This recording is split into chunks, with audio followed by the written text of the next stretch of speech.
Hi friends, welcome back to our channel our colourful Chronicles. ఈరోజు మీకు henna recipe చూపిస్తున్నానండి. ఈ హెన్నా రెసిపీ కలర్తో పాటు హెయిర్కి సాఫ్ట్నెస్, షైన్ కూడా ఇస్తుందన్నమాట. ఇంగ్రీడియంట్స్ స్టార్టింగ్లోనే మెన్షన్ చేశాను.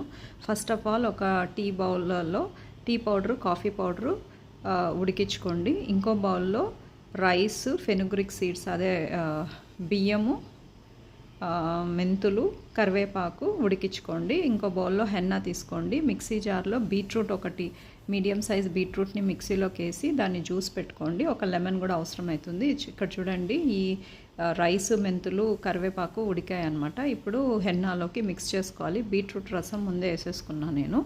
అన్నీ బాగా కలుపుకొని ఫైనల్గా లెమన్ స్క్వీజ్ చేసుకొని ఓవర్ నైట్ సోక్ చేయాలండి. ఓవర్ నైట్ సోక్ చేసి నెక్స్ట్ డే అప్లై చేసుకుంటే మీ హెయిర్, వైట్ హెయిర్ ఉంటే white hair, grey hair cover అవ్వడంతో పాటు ఈ రెసిపీ సాఫ్ట్నెస్ని కూడా ఇస్తుందన్నమాట.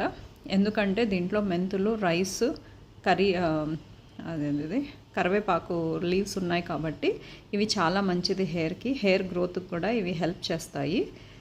నార్మల్గా డ్రైగా అనిపిస్తుంది కదా మనకు హెన్నా పెట్టుకున్న నెక్స్ట్ డే మనం ఆయిల్ అప్లై చేసుకొని తర్వాత మనకు సాఫ్ట్ అనిపిస్తుంది. కానీ ఇది ఒకసారి ట్రై చేయండి. మీకు ఫస్ట్ అప్లికేషన్తోనే మీరు ఫస్ట్ అప్లై చేసినాకే షాంపూ యూస్ చేసినా కూడా మీకు హెయిర్ సాఫ్ట్గా ఉంటుంది. లమ్స్ లేకుండా ఇలా కలుపుకొని ఓవర్ నైట్ సోక్ చేసిన తర్వాత నెక్స్ట్ డే అప్లై చేసుకోవాలండి.